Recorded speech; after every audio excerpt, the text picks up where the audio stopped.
살면서 죽을 때까지 계속 같이 있어야 되고 함께 있어야 되고 그것이 없으면 살기 힘든 것은 하나님. 당연히. 근데 돈도 중요해 안 중요해? 돈 되게 중요해. 돈 안 좋아하는 사람 어딨냐? 근데 돈 좋아한다 그래요 뭔가 좀 안 좋은 것 같고 뭐 그런 생각 안 들어? 들잖아. 어느 정도는 그렇게 배워왔기 때문이야. 집에서 돈 얘기하면 좋아해 안 좋아해? 보통은 안 좋아해. 알았지? 우리가 돈 좋아한다. 이걸 인정해야 돼. 이게 키포인트야. 그러면 돈을 벌면 어떻게 관리할까? 이런 이야기가 일상적으로 나와야 돼. 우리가 무언가 학문을 배울 때 있잖아. 수학을 배우면 수학에 대해서 가르쳐주잖아. 서로 알려주고 난 이렇게 봤더니 좋더라. 이런 이야기를 계속해주거든. 근데 이상하게 이 모든 조직에서 돈 얘기를 안 해. 내가 이렇게 해서 돈을 벌었는데 나 여기 투자했는데 돈 벌었어. 그리고 내가 돈을 번 거에서 30%는 내가 무조건 안 써 나는. 이런 이야기를 안 해. 서로 안 알려줘. 돈 얘기하는 걸 무서워한 거야 우리가. 왜 무서워할까? 심리적인 거야. 돈은 무서워. 돈이 없으면 잘 수도 없고 쓸 수도 없고 아무것도 못해. 그러니까 무섭지. 어쨌든 돈을 벌면 어떻게 관리할까? 사회에선 이걸 맨날 한다? 투자 제안서라 그래가지고 IR 제안서라 그래가지고 기업을 만들고 기업에서 내가 얼마 쓰고 얼마 벌고 어디서 뭘 만들 거고 저기 공장에서 뭘 할 거고 자 저한테 투자해 주시죠. 이렇게 해가지고 투자금을 받아갖고 그 돈 가지고 이렇게 실제로 운영을 해주는 거야. 그리고 그 기업을 평가할 때 제일 많이 보는 건 대표자를 평가해. 뭔가 사업을 벌렸고 내가 지금부터 커피숍 사업을 할 건데 커피숍 사업은 어떤 구조로 어떻게 할 거고 5년 뒤에는 뭘 할 거고요. 그리고 어디 물류 공장을 어떻게 해서요. 원두는 어디에서 갖고 올 거고요. 어디서 볶을 거고요. 이 얘기를 다 해야 돼. 그 사람이 듣고 나서 믿을만 할까?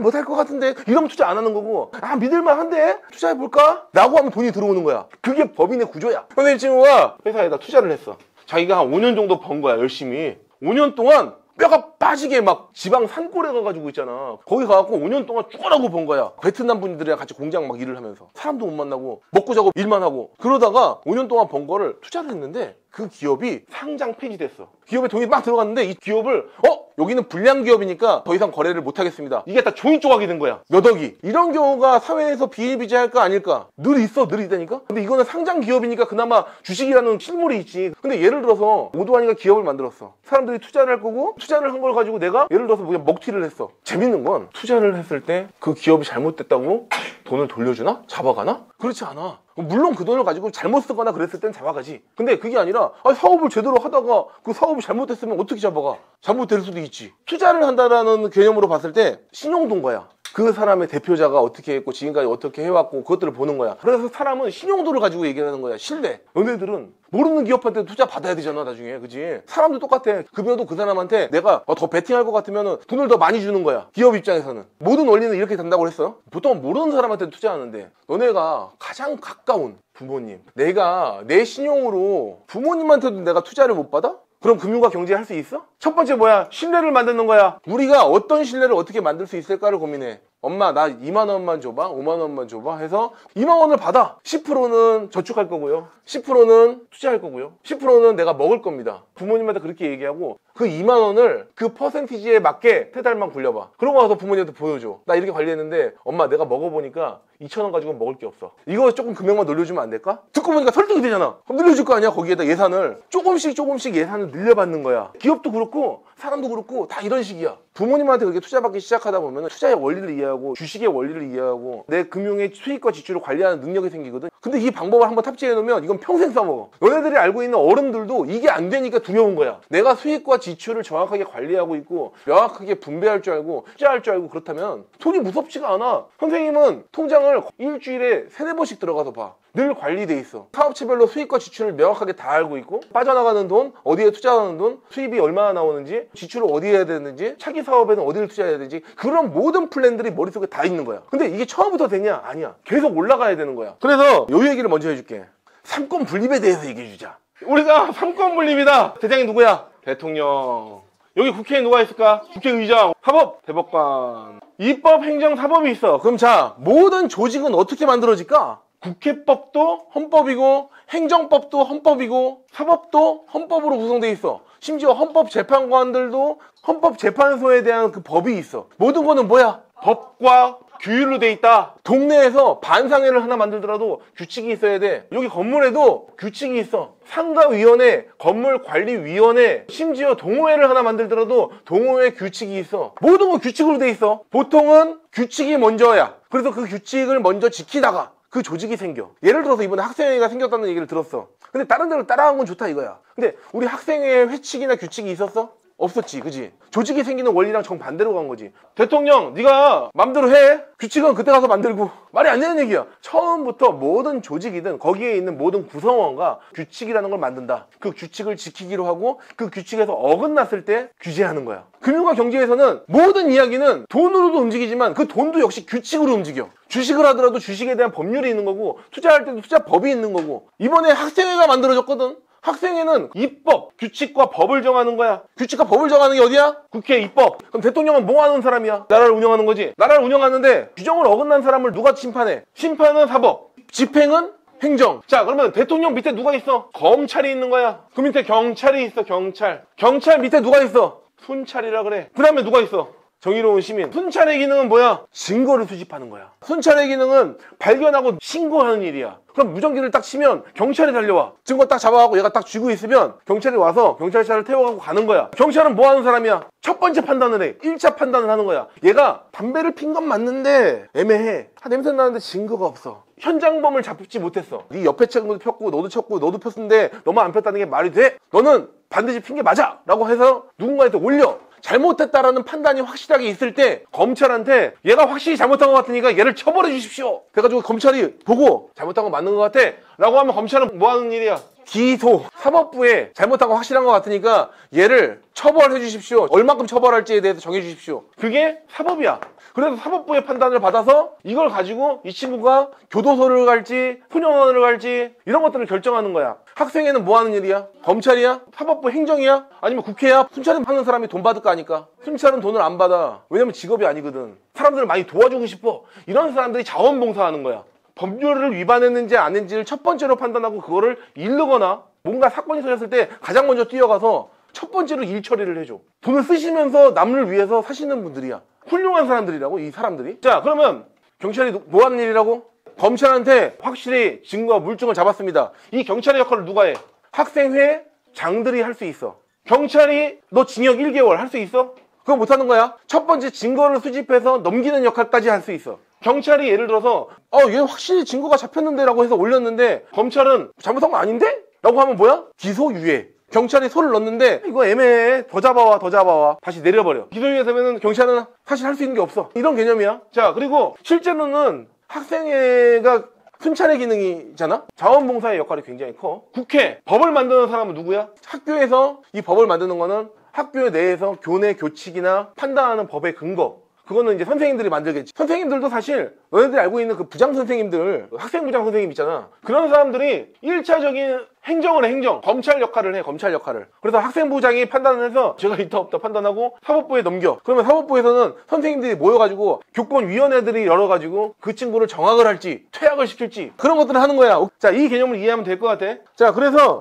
이번에 선생님이 부탁하고 싶은 게 하나 있어. 학교의 규칙이나 수칙에 대해서는 충분히 알고 있을 거야. 돈 받는 거 아니잖아, 학생회가. 그지? 돈 받는 게 아니라 그러면 순찰도 멈추게 하는 강제권이 있어. 막 함부로 폭행하거나 그럴 수가 없는 거야. 그래서 실제로 학생회는 그래서 그만큼 존경받을 만한 일을 하는 거다. 그래서 늘 수고 많다, 고마워, 막 이렇게 얘기도 해줘야 될 필요가 있는 거고. 그리고 우리 학교는 뭘 키우는 학교야? 꿈. 이 꿈을 각자 자기의 꿈이 뭔지를 몰라. 서로 몰라. 그렇기 때문에 선생님이 생각할 때는 꿈 지도판이 있었으면 좋겠어. 내가 이름을 적고 요 밑에다가 글을 쓰는 거야. 부착할 수 있는 걸로 사도 되고 쉽게 바꿀 수 있는 거였으면 좋겠어. 그리고 계속 사람이 바뀔 수도 있고 꿈이 바뀔 수도 있어. 그러니까 실제로는 조금 운영이 쉬웠으면 좋겠어. 그리고 이거에 관련된 예산은 행정부에서 지원해 줄게. 만드는 거에 대한 비용이나 위치를 어디로 할 건지 서로 응원해 줄 수 있는 게 뭘지 이제 그런 것들을 적는. 그래서 첫 번째 임무야. 이번에 학생회에 뽑혀가지고 내가 되게 사실 기쁜 부분이 있어. 학생회가 사실 나 포함해서 이게 선생님들이 좀 잘못한 부분이 있는데 내가 처음에 이런 기능에 대해서 정확하게 설명하지 못했어. 그래서 지금 늦었지만 지금이라도 설명하는 것이고, 행정부와 사법부의 기능을 설명하지 않으면 없던 규율이 생기고 또 어떻게 보면은 다른 친구들에게 해가 될 수 있는 그런 규율들이 생길 수가 있어. 그래서 이 부분에 대해서 선생님이 설명해 준 거야. 학생회에서 많이 주도해서 집행은 하겠지만 다른 친구들이 봤을 때 순찰 아저씨가 어떤 친구를 잡으려고 하는데 그 불량 친구가 그 순찰 아저씨를 때렸어. 그런 경우 실제로 비일비재 하거든?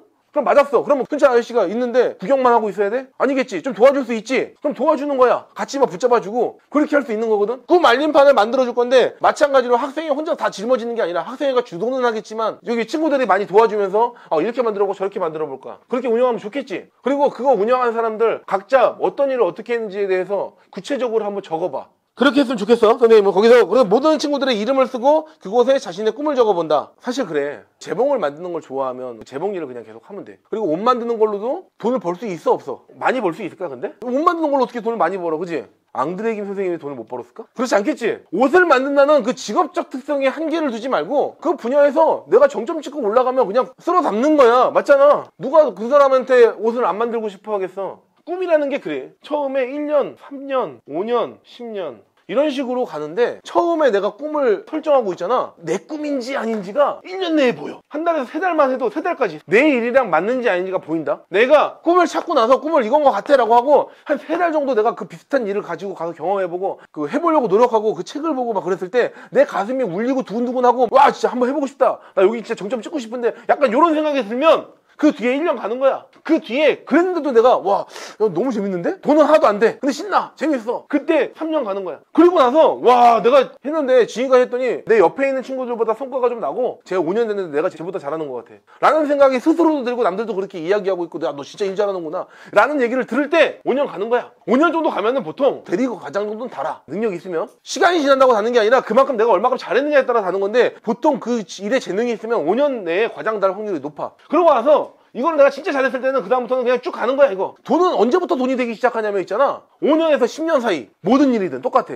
선생님도 일을 해보니까 한 달에서 3달 정도 광고일 경험하고 뭐하고 하다 보니까 재밌네. 그리고 해봤더니 1년 동안 했더니 와 사람들이 되게 좋아해. 나는 광고를 빛광이 높을 거라고 얘기를 했어. 원래 광고는 넓을 광에 알릴 거거든. 선생님은 사람의 가치를 빛나게 만들고 사람의 가치를 높여주고 그 사람이 잘되게 만들어주는 게 광고다. 그거 가지고 계속 했어. 3년이 된 거야. 너무 재밌네. 사람들이 난리가 났어. 맡기겠다고. 그래가지고 사람들을 쭉 끌어오기 시작해서 5년이 됐더니 뭐 어지간한 10년차 20년차 하는 사람들도 우리한테 한 수 접어줘. 우리가 훨씬 더 컸어. 역전해버렸어. 잠이 안 와. 너무 재밌어가지고 하루 종일 일 생각밖에 안 나. 10년 간 거야. 그리고 나서 20년 가는 거야. 지금 선생님이 17년 18년 정도 됐어 지금. 그냥 그 좀 되면은 다들 정점이라고 이야기하는 거야. 사람들이 정말 잘한다. 저 사람은 프로다. 일단 확실한 프로다. 돈도 언제 된다고? 7년에서 10년 사이에 된다. 7년 10년 길어 보이지. 너네들 지금 나이에서 딱 7년 더 해봐. 근데 문제는 너희들은 더 빠를 거야. 왜 너네들이 더 빠를 건 줄 알아? 어리잖아. 어릴 땐 시간이 천천히 가는데 그 천천히 가는 시간 동안에 7년이면 진짜 천천히 가거든. 배우는 속도가 진짜 빠르거든. 근데 너희도 어차피 나이 먹을 거잖아. 7년 동안. 어차피 사회 진출할 때까지 7년 먹을 거잖아. 지금 해야지. 내가 타임머신을 타고 거꾸로 돌아가면 난 지금 할 것 같아. 내가 만약에 너네 나이 때 중3 때부터 내가 광고를 만약에 접했으면 나는 그냥 광고에서 그냥 세계 탑 클래스를 갔을 것 같아. 나는 사실 그것만 계속 팠으면. 그러면 지금 너네들이 하루 이틀 안 아깝냐? 난 되게 아까워. 너네들 볼 때마다 아까운 거야. 그래서 꿈지도판 빨리 만들어서 서로 빨리 꿈 응원해주고 한 분야를 어떤 분야를 시작해가지고 내가 마음에 드는 거 이 과정들을 거쳐. 근데 보통 이 과정을 언제 거치냐면 대학교를 나와서 학위를 딴 다음에 그 다음에 내가 한 1년 해보니까 와 내가 아닌 것 같은데 3년까지는 해봐야지. 야 처음부터 아닌데 무슨 3년까지 해. 그러고 나서 그러니까 또 5년 해야지. 뭐 했는데 어떻게 해. 야 인생 왜 망가뜨리냐. 그래서 무슨 일이든 빨리 찾자. 그리고 3달만 해보자. 5년이면 프로가 된다. 그래서 어쨌든 그걸 습관으로 만들어야 된다 이거야. 보통은 너네들의 꿈을 찾을 때 있잖아. 이 1년만 반복을 여러 번 하면 돼. 3달짜리를 5번만 반복하면 너희들이 원하는 꿈을 찾을 확률이 굉장히 높아져. 퀴즈. 앞으로 읽어도 거꾸로 읽어도 좋은 말은 이걸 가지고 만들어 보시오. 5글자. 선생님이 제일 좋아하는 이야기이기도 해. 꼭 만들어주고 싶은 말습관이야. 이 말습관을 쓰면 인생이 좋아지고 너네들이 행복해지고 사람들한테 긍정적인 에너지를 줄 수 있고 굉장히 좋은 말이야. 좋다 좋아. 이 얘기가 마법 같은 단어야. 좋다 좋아. 세상에서 내가 어떤 일이 나도 쟤랑 싸워도 좋다 좋아. 때로는 안 좋은 일이 있거나 집이 불탔어. 어차피 철거하려고 그랬는데 철거값이 들겠구나. 다 타가지고 밀면 되겠구나. 좋다 좋아. 너네들이 하고 있던 곳이 불탔어. 그럴 때도 좋다 좋아. 해보자. 할 수 있으면 너네들은 어떤 것도 성공할 수 있어. 회사에서도 그렇고 어쩔 땐 좋은 일만 있을 거고 어쩔 땐 나쁜 일도 있을 거고 좋은 일과 나쁜 일이 계속 섞일 때 한마디만 하면 돼. 중요한 건 뭐냐면 이거를 똑같이 했던 사람이 정주영 회장님이야. 자기 인생이 걸렸던 자기 젊은 시절을 다 바쳤던 공장이 불타버렸어. 다 날라갔어. 좋다 좋아. 다시 해보자. 할 수 있어. 새로 정리하는 마음으로 다시 해야지. 나한테 이런 시련을 주니까 좋다 좋아. 정주영 회장님의 말. 시련은 있어도 실패는 없다. 이 책 반드시 읽어. 알았지? 늘 우리는 시련과 실패가 반복될 수 있고 그렇겠지만 좋다 좋다 이 얘기를 말습관으로써 친구랑 때로는 싸워도 야 그래도 우리가 이렇게 싸울 수 있는 게 얼마나 좋냐. 함께 있다 보니까 때론 다투고 때론 그렇게 하겠지만 결국은 우리는 따뜻하고 또는 시원하고 이런 공간에서 또 밥도 먹으면서 같이 이렇게 함께 어울릴 수 있다는 게 얼마나 좋은 일이냐. 이게 사실 성경적인 원리가 다 들어가 있어. 행복은 누가 만드냐면 내가 만들어. 감사도 누가 만들어? 사랑도 믿음도 주시는 것도 있겠지만 중요한 거는 내가 행복하다고 이야기를 해야 행복한 거고, 내가 감사하다고 하면 감사한 거고, 내가 사랑한다고 하면 사랑하는 거야. 그리고 내가 믿음이 있다고 하면 믿음이 있는 거야. 사람은 슬퍼서 우는 게 아니라 울어서 슬픈 거고, 사람은 행복해서 웃는 게 아니라 그냥 웃으니까 행복해지는 거래. 그냥 내가 지금 있는 이 모든 순간이 좋다 좋아 라고 얘기할 수 있으면 너네들은 무적이 된다. 살면서 어떤 일을 어떻게 겪든 항상 무적이 돼 있어. 이게 특히 마법 같은 얘기야. 빠르게 할 수 있는 얘기 하나만 하자. 그럼 봐. 우리가 일을 뭔가를 결정을 할 때 있잖아. 가급적이면 내가 좋아하는 일만 하려고 하겠지. 보통은 좋아하는 일을 하면 성공할 수 있을까 없을까? 너희들 지금까지 선생님 수업 시간에 계속 들었잖아. 좋아하는 일을 해라, 행복한 일을 해라, 맞는 일을 해라 라고 했잖아. 근데 여기서 조건이 하나 있어. 좋아하는 일을 해서 잘하는 일로 만든 사람이 많아. 이 잘하는 일로 했을 때 돈을 많이 벌까 못 벌까? 근데 그거를 판단을 하려면 시장을 봐야 돼. 그 시장을 보라는 게 뭐냐면 유망한 일을 선택해야 돼. 자, 근데 유망한 일을 선택하라는 게 참 웃긴 얘기야. 일을 아무거나 잘하면 되는 거 아니야? 라고 생각하는 사람들이 생길 수도 있어서 선생님이 얘기 하나 먼저 해줄게. TV를 보면 달인이라고 나와. 달인. 뭐뭐의 달인. 그 뭐뭐의 달인에 나온 사람은 한 분야를 꾸준히 해서 그 분야에서 정점을 찍었던 사람들이 나오더라. 어떤 분이 남대문 시장에서 배달을 하는데 이 쟁반을 하나 해가지고 이만한 판이 있어. 판에다가 반찬이 막 들어가 있고 국이랑 막 들어가 있어. 보통은 이거 하나를 지고 가거나 조금 잘하는 친구들은 2개를 지고 가거나 진짜 한 20년 되신 분들은 3개를 지고 가. 남대문 시장이니까 차도 못 다니고 오토바이도 못 다니는 거야. 근데 달인은 이거를 5개 이상 메고 가. 아주머니가. 그러면 진짜 그 분야에서 정점을 찍었고 잘해. 아무도 그 따라도 못해. 그 일 하고 싶니? 애매한 거지. 잘하는 거 다 좋고 좋아하는 일도 잘하는 것도 다 좋은데 있잖아. 중요한 거는 뭐의 달인이 될 거야 이거야. 내가 좋아하는데 그쪽 시장이 적어도 괜찮은 시장이면 달인을 해도 돼. 지게차를 하는데 지게차에서도 이렇게 택배가 오는데 그것도 어떤 사람은 5m, 10m를 높게 쌓아가지고 박스를 들고 차에다가 실는 일을 하고 회를 뜨는데 회를 또 기가 막히게 회를 잘 뜨시는 분도 있고 진짜 잘해. 막 따라도 못해. 근데 그 회 뜨는 일도 정점을 찍고 났는데 그냥 동네 횟집에서 계속 계시는 경우가 종종 발생하더라 이거야. 내가 좋아하는 일, 잘하는 일 다 좋은데 그래도 유망한 일을 선택하는 게 좋아. 형량공장 지금 어떻게 됐어? 많이 있을까? 라이터라는 게 개발되기 시작하고 다양한 것들이 막 나오기 시작하면서 연탄 공장도 마찬가지고 많이 줄었고 기존에서 사양 사업들이 있어. 가라앉는 사업이 있고 안 좋아지는 사업들이 있어. 그런 사업들은 가급적이면 선택을 안 하는 것이 좋다. 가급적이면 뜨는 일을 선택하는 게 좋아. 자, 그래서 너네들이 뭘 정하는 거냐면 너네가 물을 정해라. 자, 너네가 무슨 물을 정해야 돼? 선생님이 오늘 하고 싶은 얘기야. 노는 물을 정해라. 너네가 아까 진흙탕에서 놀면 미꾸라지가 되는 거고 강에서 놀면은 송사리가 될 수도 있고 또는 연어가 될 수도 있고 바다에서 놀고 그랬을 때 정말 큰 대왕모래가 될 수 있어. 노는 물 누가 정해? 노는 물을 우리가 정하는 거야 이거. 노는 물을 스스로 정하자. 성장 가능성이 아주 높은 물을 정하자. 하나 기억하자. 우리가 노는 물은 누가 정해? 스스로 정한다. 오늘은 여기까지.